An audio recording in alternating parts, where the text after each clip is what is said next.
Good morning. Welcome back to Financial Issues. I'm Dan Celia. Right now, all the markets are pretty much flat, in flat territory, but nevertheless, we'll see how they opened. But right now, we've got oil above 102. I'll keep you updated on the agricultural commodities, too, because it looks like they could be headed into some volatile times. Remember Smithfield Foods? Smithfield Foods sold their pork industry, sold the largest pork producer. They sold out to China. And they did that last year. China now in the pork business, which, controlling our markets here a little bit, and certainly as the large buyers of pork, now they're buying from themselves. It's a wonderful thing. And Smithfield just came out with numbers this morning, and their numbers were kind of off the charts. Some of the best numbers that Smithfield has had in a long time. So anyway, very, very interesting to see that. Listen, I want to mention, then we're going to get to the phones, 866-300-9298. I want to mention this, that I'm going to ask you if you would come alongside American Family Radio with the supporting our troops. And if you're a veteran like me, or if you have ever been in a situation where you have been overseas and felt lonely and a little bit stressed out, as I'm sure our troops overseas are feeling. We have troops overseas right now that are waiting as patiently as they possibly can for their chaplain to get a hold of a Bible stick, And we would ask that you would participate in supplying them with a New Testament in audio form, that they might learn and understand the value of God's word. And right now, we need you to participate. For $25, you can go to afr.net and join in with our Bible Stick campaign so that we can get the Bible, the Word of God, in the ears, in the mouths, in the hearts, and in the hands of our men and women in harm's way around the world. So we hope you'll do that. You can go to afr.net, and do that. You're listening to American Family Radio Network, Financial Issues. I'm Dan Celia. Let's go to the phones. Brenda from Texas. Yes, hello. Hey, Brenda. Yes, can you hear me? Yes, Hello? Brenda. Yes, Hello? I have you, Brenda. Yes. Okay, well, I'm calling for a friend of mine. She's a disabled person, and she has a couple of rent houses because she cashed in her annuities, which I wish she hadn't have done. But anyhow, the problem right now is she put the houses in her kid's name, and they're underage. And now she's having financial problems and needs to sell the houses, and she's not able to do that because they're in the kid's name, and they're under 18. Do you have any idea what she can do? And then she also has this man who has a lien on her house because he did some work, and she took him to court because he did a terrible job and didn't finish the job. And she lost in court, and after court, she saw the man laughing and joking with the judge. And so this man has a lien on her house, and right now she's owing taxes that she can't pay, and this man, she paid him, and she called the county clerk or whoever it is and said, I've got the receipt right here that, I paid this man for his work, even though it was shoddy work, and the county clerk or whoever she was said, well, I can't do anything about it unless he comes and signs off on it. And he won't go and sign off on it.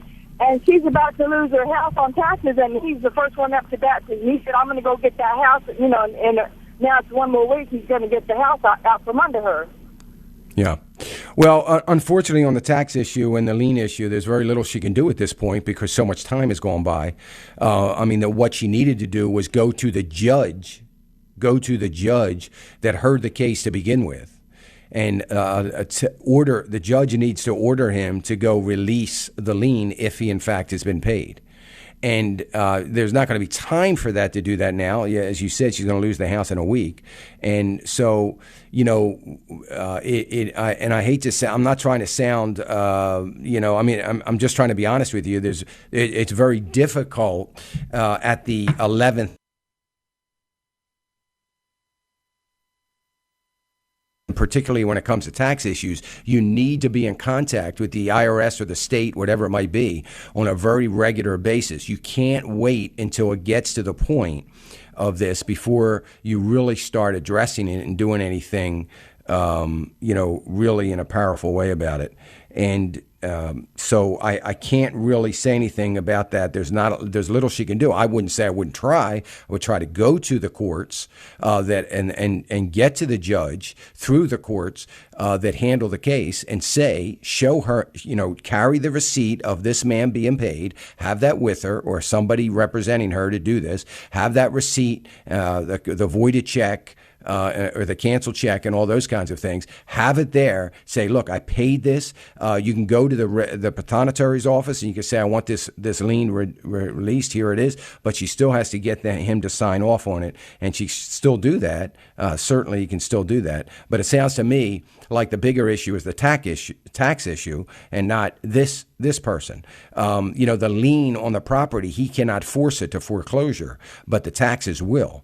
So the taxes are a far bigger issue than this particular contractor. So as far as the property being in the children's name, there's nothing you can do about that because the only thing you can do about it is put it back in her name. So she would have to go through a transfer of deed process again, taking it from the children's name. I'm assuming that she put it in the children's name.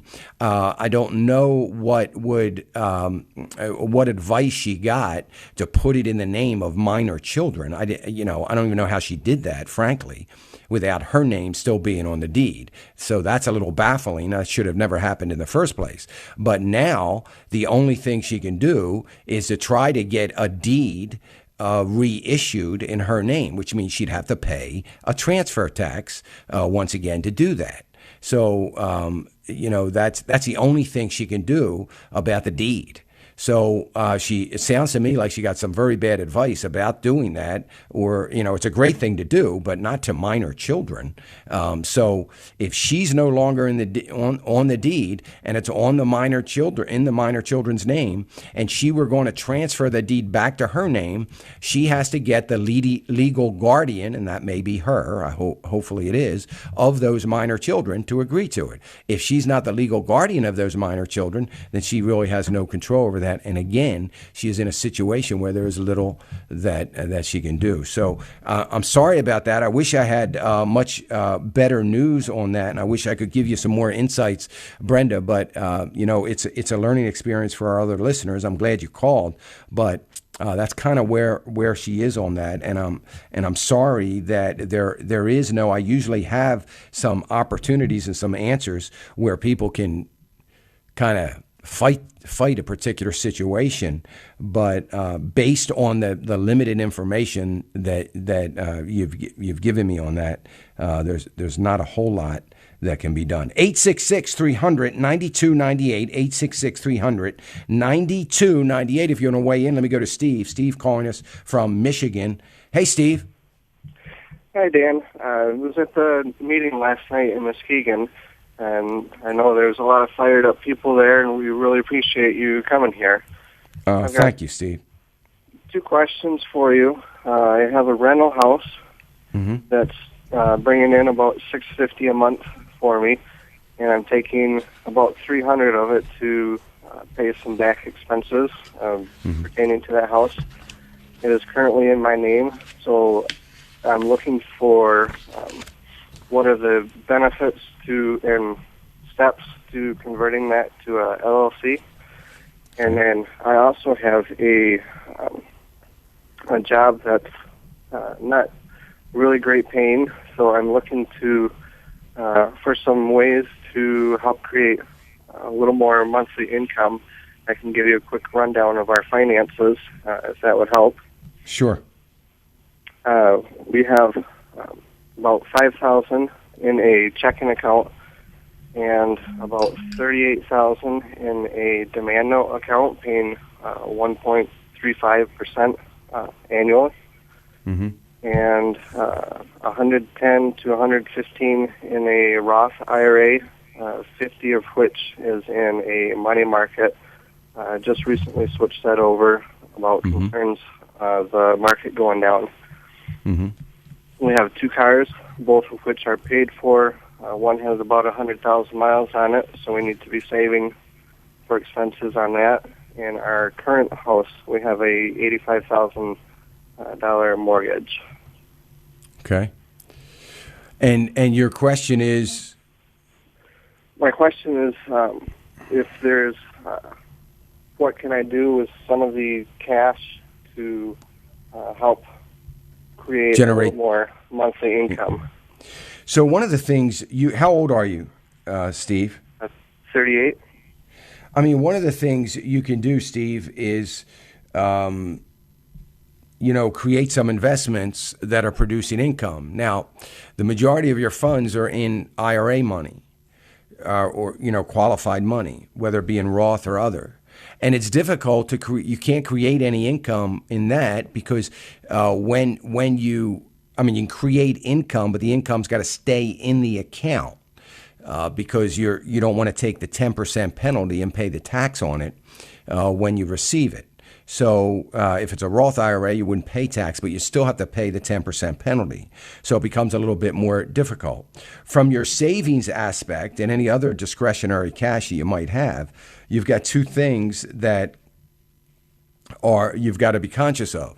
One is you don't want to use your emergency savings as an investment to try to create income. The reason for that is if you do that, you're going to have to put it into the market of some sort. If you put it into the market and your transmission goes in your car and you got to replace it, you're going to have to draw $2,000 out of that because that will be now your emergency savings.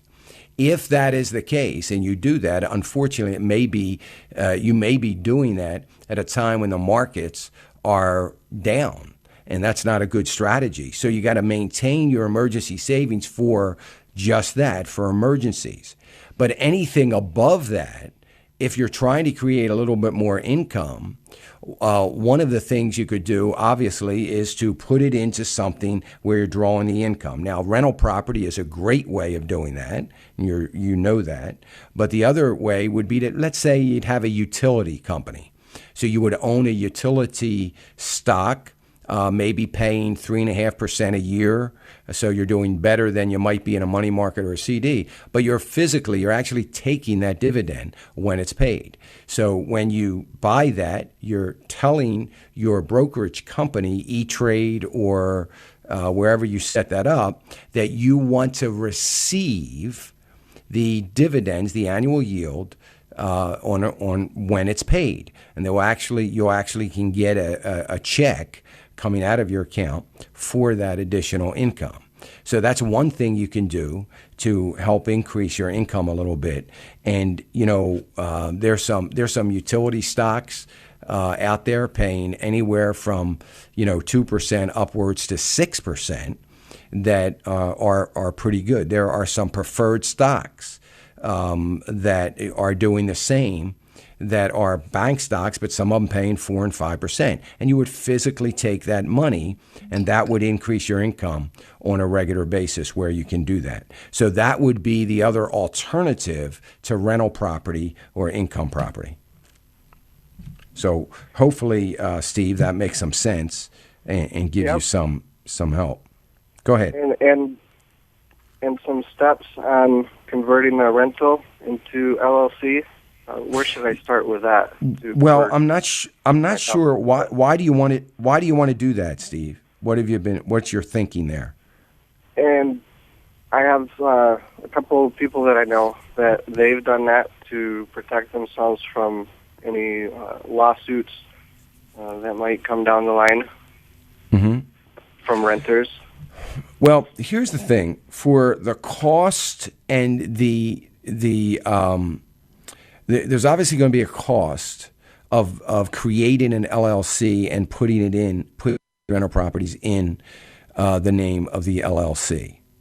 In order for you to make that very effective, and I would question whether you have friends that have actually done this, I would question the fact that you now have to redeed or get the deed, in a way that it is in the name of the LLC. That's also going to cost you money in order to do that. Many people create an LLC, do it, and they never do that to their deed, so it's a waste of money. So in order for you to do all that, it's going to cost you a fair amount of money. It's also going to be some regulatory, tax filing issues and burden that you're going to have to deal with every year.